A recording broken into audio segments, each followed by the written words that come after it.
Dive Podcast, straight talk on politics, national security, and America's future. With Robert Johnson and Linda Miller, we cut through the spin, tackle the tough issues, and give you the real story behind today's headlines. Subscribe now and hit the notification bell to stay informed. Welcome to the Deep Dive, where we unpack the crucial developments shaping today's world. Today, we're taking a close look at the evolving situation surrounding the conflict in Ukraine and, the intricate international political movements linked to it. Right. We've got a stack of fascinating information, and our mission is really to distill it down into the most important insights for you. Indeed. And we'll be navigating through, I think, three key interconnected areas. Okay. First, we'll examine the recent killing of a Ukrainian security service colonel and his alleged deep connections to some very specific high-stakes operations. Right. Then we'll pivot to Washington to explore U.S. President Trump's recent statements and, his shifting intentions regarding Russia and Ukraine, particularly thinking about sanctions and arms supplies. Okay, sanctions and arms. Got it. And finally, we'll dive into the nuances of the diverging positions right within the U.S. Congress on, the level of financial assistance destined for Ukraine. Okay, let's begin then on the ground in Kyiv.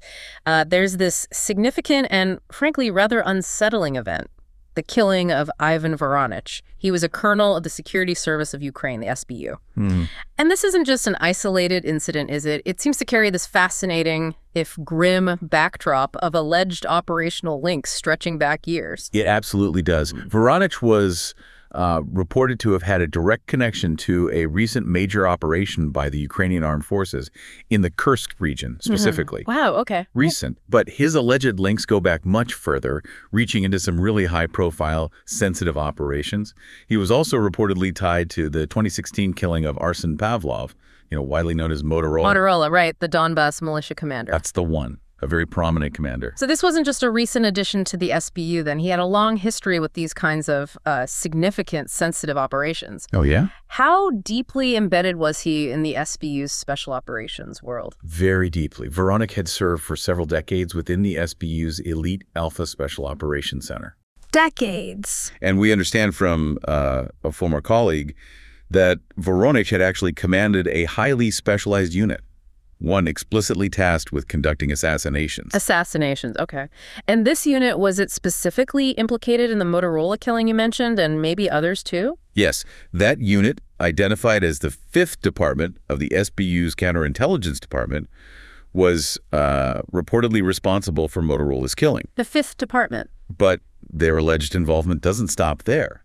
This same 5th Department was also linked to the killings of Alexander Zakharchenko, the former head of the Donetsk People's Republic. Right, and Mikhail Tolstik, known as Givi, another commander of the Somalia Battalion. So this sounds like a profoundly strategic and, high-stakes unit, operating sort of outside the conventional lines of conflict. That's a good way to put it. What exactly was their mandate then? Well, a former head of the SBU, Valentin Nalivachenko, he stated that the department's objectives included the targeted killing of individuals who had defected to what they considered the enemy. So targeting defectors specifically? Among others, it seems. This 5th Department, it was formally established back in 2015, and it plays a really central and active role in conducting specific operations against Russia. So Voronich's involvement wasn't just historical. He remained a key player right up until recently. Apparently so. What was his role in more recent, perhaps even current operations? In recent years, Voronich was an integral part of an elite unit responsible for actions in what's termed the gray zone. The gray zone. And his unit played a key active role in the Ukrainian armed forces' recent offensive in the Kursk region. Okay, for our listeners, can you maybe quickly define what gray zone operations actually entail in this context? It sounds like a critical area of modern conflict. Absolutely. Yeah, the gray zone, it refers to that ambiguous space between traditional war and peace. Right. Not quite war, not quite peace. Exactly. It's where actions are often deniable, intentionally kept below the threshold of open declared conflict. And it involves a complex mix of things: covert operations, cyber warfare, information campaigns, irregular tactics, that kind of thing. Voronich's alleged involvement really suggests his unit was highly adept at operating in these high-stakes clandestine environments, which are, increasingly defining modern conflicts. It's a chilling reminder, isn't it? While much of the world watches, frontline movements, troop movements, there's this other, equally brutal war being fought covertly, targeting specific individuals who are seen as a threat. So how did Voronich's death actually come to public light? It was Roman Chervinsky, who's a former Ukrainian Special Operations Forces and military intelligence officer. He publicly reported Voronich's death, happening in Kyiv's Holosisky district. And apparently video footage emerged showing Voronich leaving his building and heading to a parking lot where he was confronted and then shot by an assailant wearing a balaclava. Wow. And the SBU, they did confirm an officer's death, just not naming him. That's right. They confirmed an officer died, but didn't release the name. And a criminal case has been initiated. Okay, what kind of case? What do we know about suspects? It falls under Article 348 of the Ukrainian Criminal Code, specifically concerning an assault on the life of a law enforcement officer, security agency employee, or military person. Right. And currently, a woman named Narman Guyeva, born in 1991, and an accomplice are being sought as suspects in the killing. So an active investigation. Definitely indicates an active investigation and a search for those responsible, yes. Okay. So from the shadows of Kyiv and these intricate covert operations, let's shift our gaze across the Atlantic now to the shifting diplomatic winds in Washington. Specifically, we're talking about U.S. President Trump's recent and, well, quite vocal evolution on Russia and Ukraine. Yeah. It's a dynamic that has many observers, trying to read between the lines. It's a fascinating, really complex narrative. Apparently, Russian President Putin was prepared for the possibility that U.S. President Trump's patience might just snap. Snap, meaning? Potentially triggering new sanctions against Moscow. That was the thinking. Okay. But despite that anticipation, there's also this report that Russian President Putin has actually been satisfied with his interactions with U.S. President Trump this year. Which is interesting, isn't it? Creates a bit of a contrast. It really does, especially considering U.S. President Trump has recently, intensified his rhetoric concerning Russia quite a bit. So what precipitated this? What caused this seemingly abrupt shift in tone? Well, a key turning point seems to have been a phone conversation on July 3rd. Okay. Following that call, U.S. President Trump expressed dissatisfaction with the discussion, stated explicitly that no progress was achieved in resolving the Russian-Ukrainian conflict. No progress. So that dissatisfaction seems to be a catalyst then. It appears that way, yes. And then, shortly after that call, we saw a pretty notable announcement regarding arms supplies to Ukraine, signaling more direct involvement. Exactly. On July 8th, during a meeting with Israeli Prime Minister Benjamin Netanyahu, U.S. President Trump announced both a resumption and a planned increase of arms supplies to Ukraine. Resumption and increase. Yeah. And what's particularly noteworthy here, I think, is that a new package of armaments to Ukraine is expected to be allocated by U.S. President Trump himself for the first time during his second term. So his personal sign-off. It underscores a direct presidential decision, yeah. He also made some rather cryptic comments around that time, too, didn't he? Almost hinting at something unforeseen. He did, yeah. On the same day, July 8th, U.S. President Trump commented on future actions for conflict resolution in Ukraine by stating plans for a little surprise. A little surprise. Vague, very vague, no specifics provided. He also publicly stated he was dissatisfied with Russian President Putin's actions and expressed disappointment with Russia. Okay, that's strong language. Disappointment with Russia. It was a significant escalation in his public commentary, for sure. And this tougher tone then kind of culminated in an announced statement, right? Which was expected to shed more light on his intentions. Yes, exactly. On the night of July 11th, U.S. President Trump announced he would deliver an important statement regarding Russia on Monday, July 14th. Okay. He further indicated that something will be happening in the conflict, adding, "We'll see what happens in the next couple of weeks." Created a lot of anticipation, I bet. Absolutely. So how has Russia reacted to all this suddenly more stringent rhetoric, especially regarding the arms supplies and the possibility of new sanctions? Well, Russia, predictably, condemns the supply of weapons to Ukraine. They consider sanctions illegal. Standard position there. Right. Russian President Putin's press secretary, Dmitry Peskov, stated that the Kremlin is closely observing all the nuances in U.S. President Trump's statements. And they're basically awaiting his promised declaration to fully understand his intentions. Waiting for the details. Yeah. But interestingly, the Kremlin reportedly reacted quite calmly to U.S. President Trump's more stringent rhetoric. Calmly. That's interesting. Maybe a wait-and-see approach. Could be. perhaps signaling they weren't entirely surprised or just playing it cool. So this really is the million-dollar question, isn't it? Is this a genuine fundamental shift in U.S. President Trump's position on Russia and Ukraine? Or is it maybe a calculated strategic move, designed to achieve some specific negotiation outcome? Yeah, and views are sharply divided on this. On one hand, a calculated strategy would definitely align with U.S. President Trump's history, that unpredictability as a lever in negotiations. Right, keep them guessing. Exactly. By introducing uncertainty, he could be trying to push both Kyiv and Moscow towards concessions they might not otherwise make. This tough talk might just be a way to build leverage. Makes sense. But on the other hand, the intensity of his disappointment with Russia, that language could indicate genuine frustration, maybe with a lack of progress, or maybe even a response to internal political pressures back home, suggesting a more authentic, though perhaps volatile, shift. So it's really hard to tell. It's truly a complex situation. Different observers seem to be seeing what they expect or maybe want to see. That's a really good way to put it. And if it is a strategy, who's the main audience for these coded messages, as some are calling them? Is it more for Moscow? For Kyiv? Or maybe even for a domestic audience in the U.S.? That's a crucial dimension, isn't it? These messages are likely multi-layered. For Moscow, it clearly signals that the current situation of the status quo is unacceptable, and that U.S. President Trump is willing to take tougher action if there's no movement. Okay, a warning shot to Moscow. What about Kyiv? For Kyiv, it's maybe a message of renewed support, but perhaps conditional support, urging them to potentially consider proposals they might have previously dismissed now that U.S. backing seems stronger again. Right, and domestically. Domestically? Well, it could be seen as demonstrating strength, an active approach to foreign policy, aiming to appeal to voters who want a stronger stance against Russia. So hitting multiple targets at once. It's very nuanced communication, yeah. Likely targeting all three simultaneously. We also heard that there might be new proposals on the table. U.S. Secretary of State Marco Rubio stated after meeting Russian Foreign Minister Sergei Lavrov that Moscow had presented new proposals on Ukraine. Right, but the details. Exactly. Details weren't disclosed. What was Lavrov's response when he was asked about this? Russian Foreign Minister Lavrov pretty much declined to elaborate on Rubio's comments. He simply stated that there are things that are not commented on. Keeping it close to the chest. Maintains the opaqueness, yeah. Adds to the intrigue around any potential back-channel talks or new diplomatic moves. It also seems U.S. President Trump is making it clear he maintains ultimate control over actually implementing new sanctions, right? Even if Congress passes something. That's correct.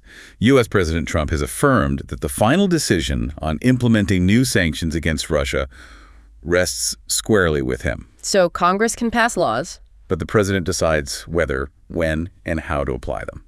Yes. And the Kremlin's reaction to that? Well, the Kremlin, for its part, has stated very clearly that it's not possible to engage with Moscow in the language of ultimatums, making their position known. Right. And Secretary Rubio also stated that U.S. President Trump considers new sanctions a real option, but wants flexibility. Flexibility in how and when they're applied. Precisely. Indicating a strategic intent maybe to hold sanctions as a potential lever rather than a definite action just yet. What about communication with Ukraine during this period, this time of heightened rhetoric towards Russia? How did U.S. President Trump engage with Ukrainian President Zelensky? Well, following that July 3rd call with Russian President Putin, U.S. President Trump also spoke with Ukrainian President Volodymyr Zelensky. Okay, and how did that go?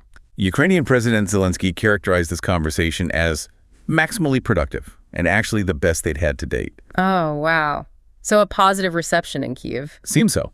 And during this call, U.S. President Trump reportedly pledged to supply more weapons to Ukraine, which obviously reinforces his public statements. So this overall shift in rhetoric, it's being interpreted by at least some people as a very deliberate strategic communication, sending specific signals. Yes, exactly.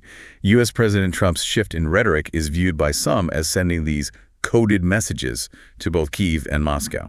And the underlying messages. The underlying signal appears to be something like, anything is possible if you don't back down.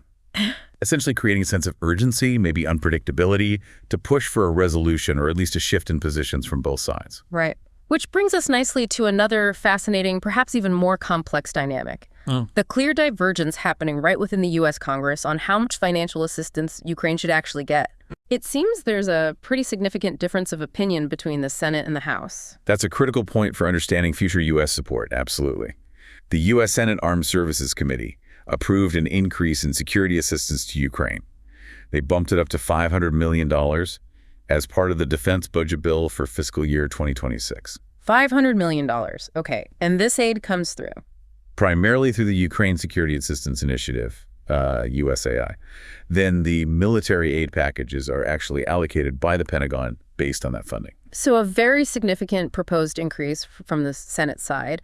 What were the previous funding figures, and how does this fit into the bigger defense spending picture? Well, the approved funding, that $500 million, represents a substantial increase from the $300 million allocated in fiscal year 2025. So up from $300 to $500 million for FY26. Okay. And this proposed change is embedded within the National Defense Authorization Act, the NDAA. Right, the big defense bill. Exactly. And just for context, the NDAA is that annual document setting overall defense funding levels and defining authority and resources for the U.S. Armed Forces. It's a huge piece of legislation. And the fiscal year starts when, again? The U.S. fiscal year kicks off on October 1st. Got it. So when did the Senate committee actually greenlight this version of the NDAA with the increased Ukraine aid? The Senate committee approved their version of the NDAA on July 9th, and it was a near unanimous vote. 26 in favor, just 1 against. Wow. Strong bipartisan support in that committee, then. Seems so, yes. For the increased aid, at least within that committee. The document also notably includes a provision to extend USAI itself until 2028. Extending the initiative, signaling a longer-term commitment, maybe. Potentially, yes. And this bill will now proceed to the full Senate for consideration in the coming months. Okay, so the Senate is clearly pushing for a significant boost in aid. But how does the House of Representatives, the lower chamber, compare on this issue? Are they on the same page? Not exactly. The U.S. House of Representatives, in its version of the bill, maintained Ukraine's support at the current $300 million level. Ah, okay. So $300 million in the House, $500 million proposed in the Senate. Correct. There's a clear and notable discrepancy between the two chambers right now regarding the future level of financial assistance to Ukraine. Which will have to be reconciled somehow as the bill moves forward. Exactly. Through the legislative process, they'll need to find a compromise figure. What's the total national defense funding outlined in the broader NDAA, beyond just the Ukraine aid piece? The NDAA, in its entirety, provides for a whopping $925 billion in national defense funding. $925 billion. Of that, $878.7 billion is designated for the Pentagon itself, and $35.2 billion is allocated for the Department of Energy, which includes things like nuclear weapons programs. Okay. The bill also sets aside up to $6 billion for high-priority unforeseen needs, gives them some flexibility for emerging crises. Right. Now, this discussion of potentially increased aid from the Senate comes at a time when U.S. President Trump's administration had previously taken a different approach, hadn't it? Often seeking to reduce military aid. Indeed, yeah. The administration of U.S. President Trump had previously reduced military aid to Kyiv, while at the same time trying to mediate the conflict between Ukraine and Russia. A different strategy back then. A different emphasis, certainly.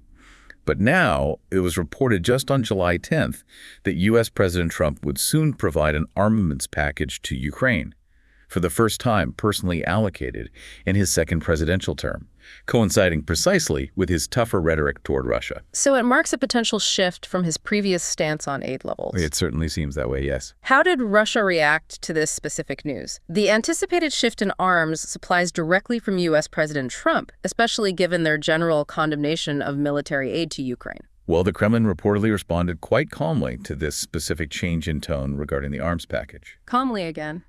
Interesting. Yeah. However, Russia's broader stance remains consistent.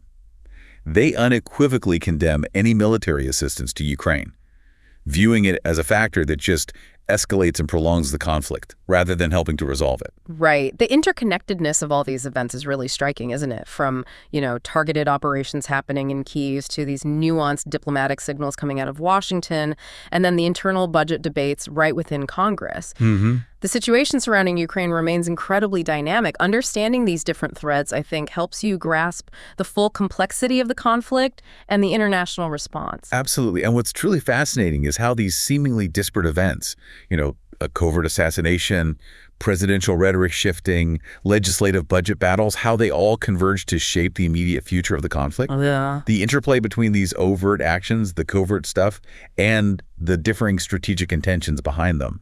That's what's going to define the next phase of this really complex struggle. And it leaves us with a provocative thought, perhaps. As the U.S. grapples with its own internal divisions over support, and as both Russia and Ukraine continue to test the boundaries of gray zone warfare and diplomatic leverage, how much more unpredictable will the conflict become? And what new surprises might still emerge, either from the shadows or maybe from the negotiating table?